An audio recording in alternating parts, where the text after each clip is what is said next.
Hey, friends, welcome to another episode of Not Your Mama's Podcast. In this episode, our special guest is Urmi Hossain, who is a driven woman who is focused on helping empower girls and women to take control of every aspect of their lives. It is such an honor to have you on. Now, you have such an interesting background. When I was reading a little bit about you. I just fell in love with your story. Can you tell people a little bit more about, how you grew up and your background and how you got to where you are today? Sure. So my name is Urmi, just to say it one more time. And I was born and raised in Italy. So what I tell everyone all the time is I am Italian by birth, Bengali by blood, and I say I'm Canadian by law because I've been living in Canada for a very, very long time, and I got entitled to have the Canadian citizenship. So I was born and raised in Italy from parents that were coming from Bangladesh. And as you mentioned, yeah, I guess I do have an interesting background story because everyone seems to be interested in that.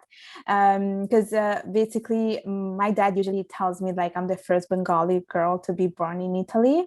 Because basically what happened is back in the 90s, my dad, after he got married to my mom, they have moved to Italy, and in specifically they moved to Sicily. So they were living in Palermo and stuff like that. And then there were not that many Bengali people back in the days. Like there were not that many immigrants, and to immigrate like through Sicily was much easier. So they moved there because they wanted to start a new life and so forth. And then a couple of years later, I was born. And when I was when I was a kid and I was growing up, my dad used to always say like, "Oh, you're the first Bengali girl to be born in Italy." And I was like, "Okay." I was like, "What's so fancy about it?" But now I get it. Now I get what he means. Like it makes me feel very, very special. That I'm like one of the few, one of the first. Yeah. And growing up in Italy was beautiful, but it was also a little bit hard, like personal wise, because being the first Bengali girl to be born there and being the very, very first one, I remember when I was going to school, I was always looking for people that look like me. In the sense that I was looking for people that were like Bengali and stuff like that, or I was looking for immigrant kids, which was like it was not easy to find anyone that was like from other countries. Like I couldn't see like people like me. I couldn't see like Asian people or Latin American people. So it was really, really hard, and I always like wondered. But regardless, like I still try to like integrate and adapt myself, which was fine. But time to time, I wish there were like someone that looked like me, someone that actually understood me, because being a girl, like a South Asian girl, sometimes it was hard for me like to do certain things that other friends would do, simple things as just going, let's say, for the movie, like to the movie. My parents were very, very protective.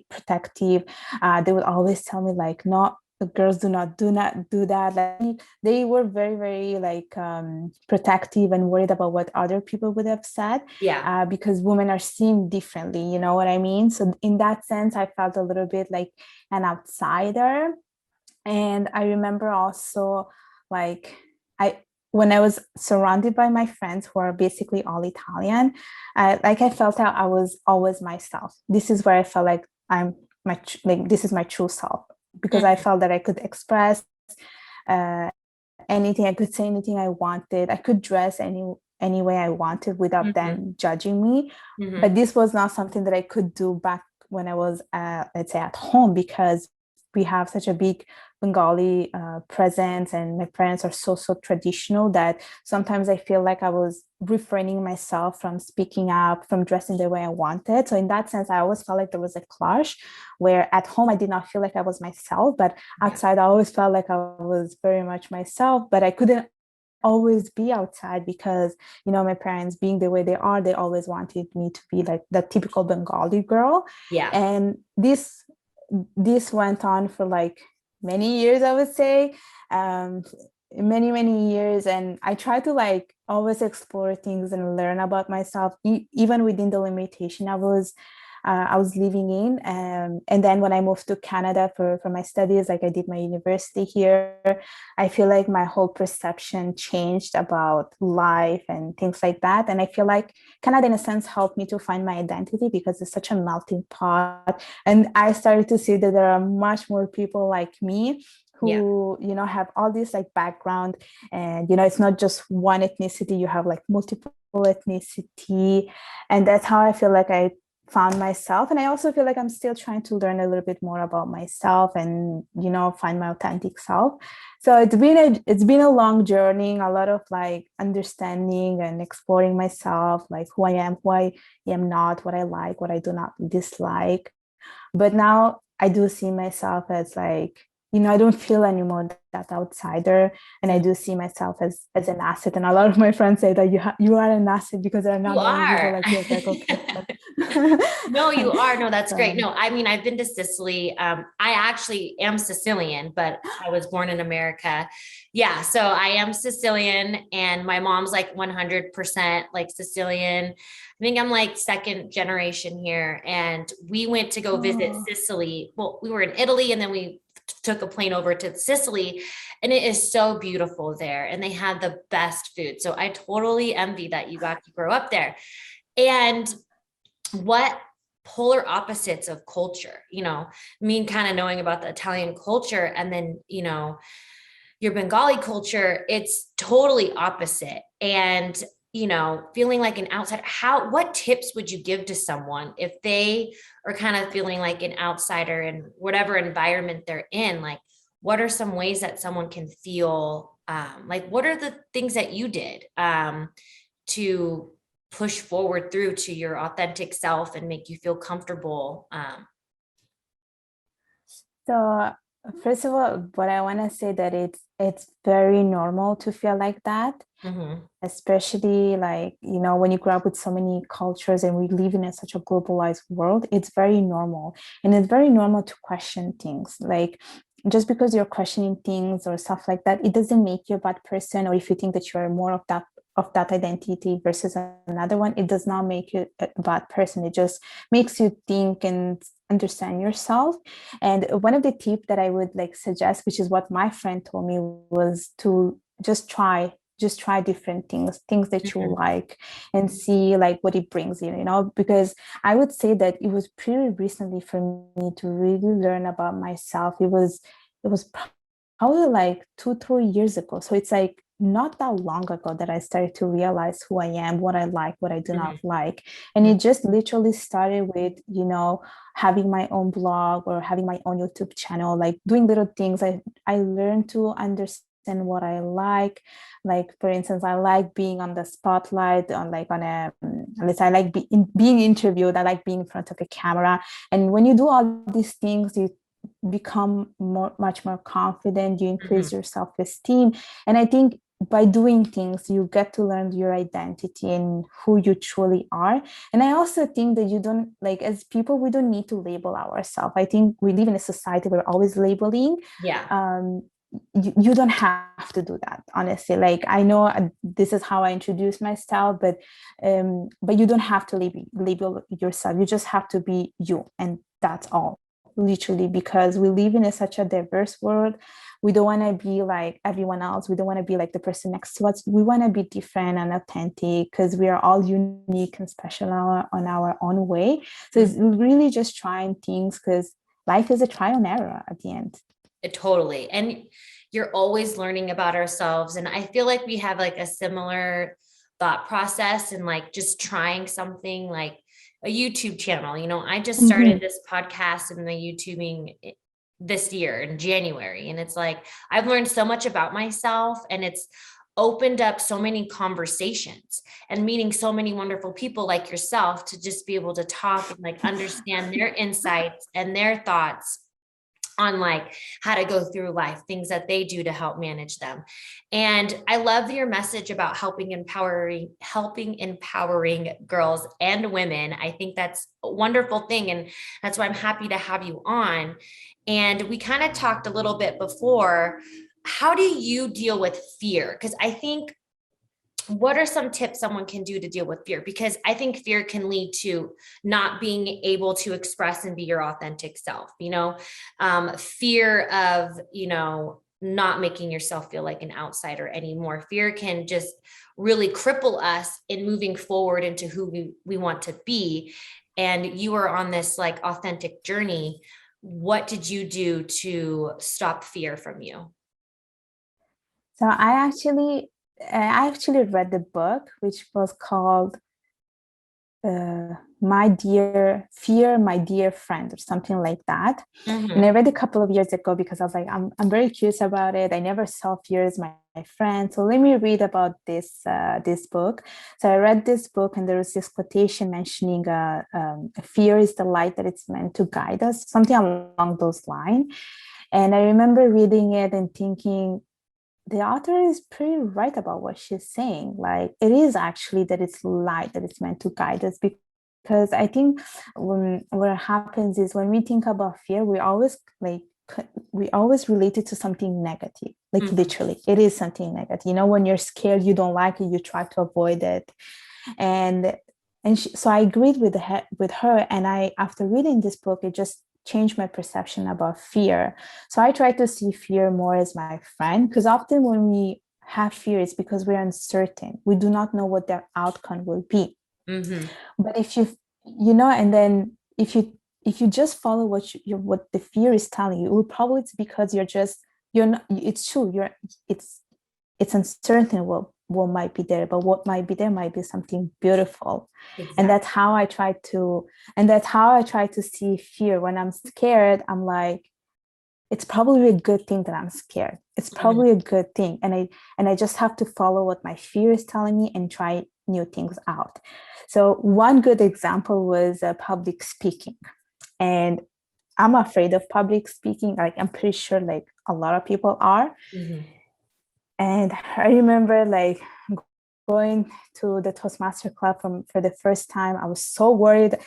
Like, my hands were shaking, the palms of my like hands were sweating. I remember being very, very, very, very scared.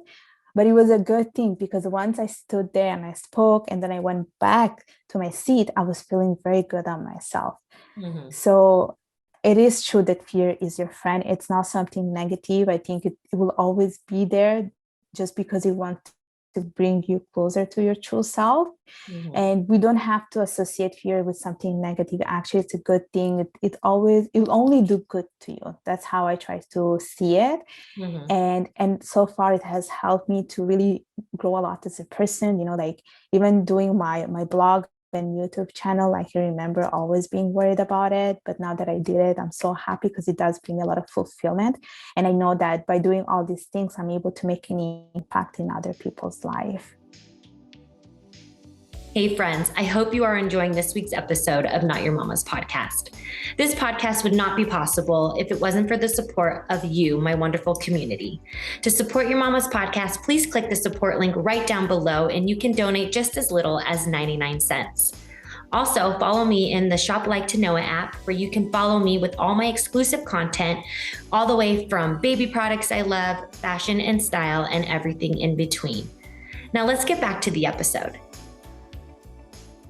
Yeah, you got to live through the actions. And I know sometimes like fear, like it can kind of keep us like complacent in where we are. And it's like our paradigms like coming in and trying to hold us back, but we got to break through it. And that's the lesson in the fear, is breaking through that. And like you said, I love what you said earlier, that the grass could be so much greener on the other side, and you have such a beautiful outcome, but you would never know if you just stayed stuck in the fear. And I think that's a really important takeaway, is if your dreams don't scare you, then you're not dreaming big enough for yourself. And it's good to have fear. It means you're going in the right direction. If you're nervous about something and excited, that's amazing, because you're stirring up emotion in you that's going to help tick you towards the right direction that you need to be in. So I think it's important what you said, is the fear is a good thing. That means you're in the right direction, and it means that you're going towards where you need to be, find your authentic self, because God gives you these desires for a reason, is because you're probably meant to have what you're desiring, and everyone's desires look different. And, not everyone's going to look the same, but if your desire scares you, it's probably meant for you. And it's hard to really put that together because they sound so opposite, but really it's a lesson, and that's what life's about. And you're supposed to push towards yourself in that direction. Yes, I agree. Totally agree. No, that's great. So, I love how you help empower girls and stuff. And this is kind of like going a little off topic of what we were talking about, but I know you have like a finance background, and I wanted the audience to also take away, 5 ways that they can achieve financial freedom. I think it's really important that, we have, independence in that, because financial freedom can open up abundance of things, and it can also help you reach those goals that you want. Because I know a lot of people's fear are like, I don't have money to do what I want to do, So what are some tips that people can do, 5 tips that people can do to kind of help have some financial freedom? Okay, so like you mentioned, yes, I do have a background in finance, and just to like add a little bit, the reason why I try to like empower women financially, it came also from my own experience, just because I think a lot in the South Asian culture, but I think it applies to other cultures. Women are really not taught about personal finance or money management. And I remember feeling the same way too. Like there were times where I wanted to know a little bit about money, what it felt like earning. And now that I finally have a background in finance, I was like, okay, I feel like I know a little bit about finance, but guess what? At school, they don't teach about that. No. They don't teach about personal finance. So I had to I had to read a couple of books, watch stuff, educate myself. And I finally came there are ways to like be financially responsible and get financial independence. And so some of them are actually, so the first one is to invest in the stock market. And I know there are always like misconception about the stock market. Like people are always worried about it. People are worried that, investing in the stock market, it's only for the rich people, or, you just gamble. It's not such a thing. Otherwise, it would be like playing at the casino. Yeah. So it's first thing, it's very, very important to invest in the stock market.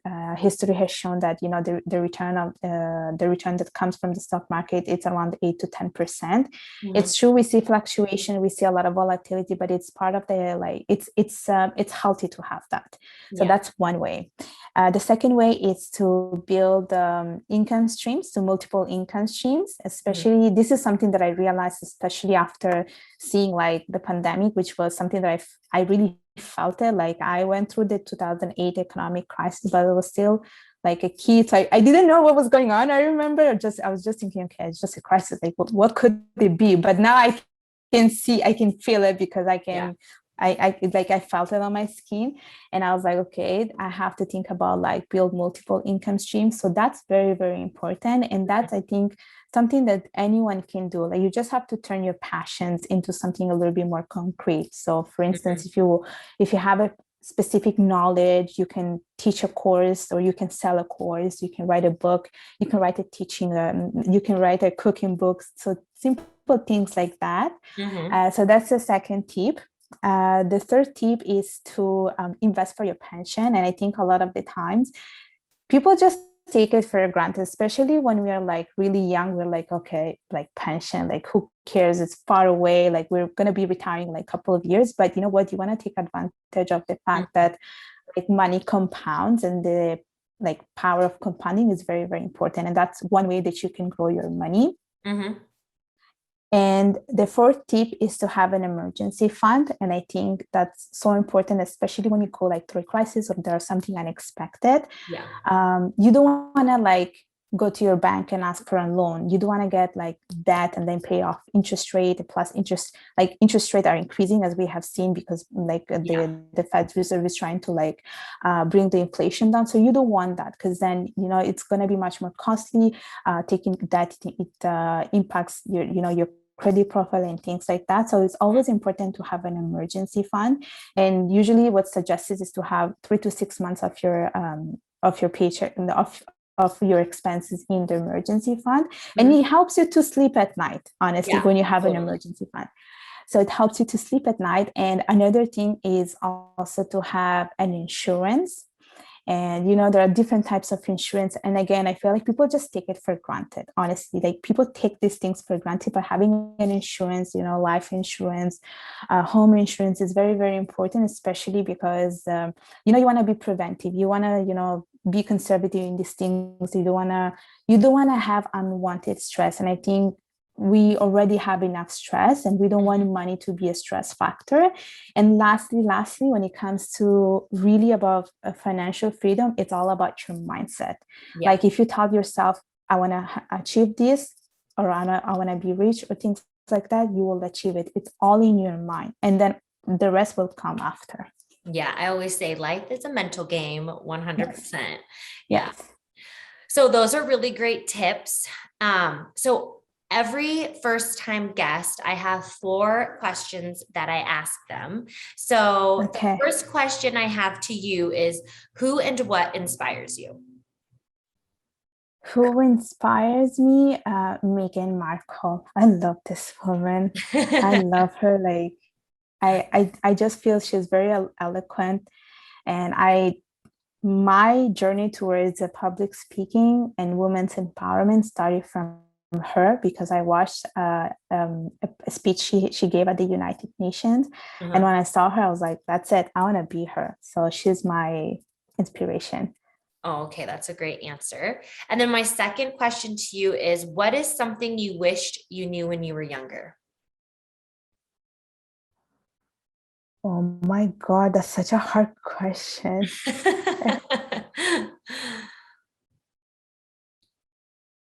Oh my God, that's such a hard question. Honestly, something that I wish I knew when I was younger.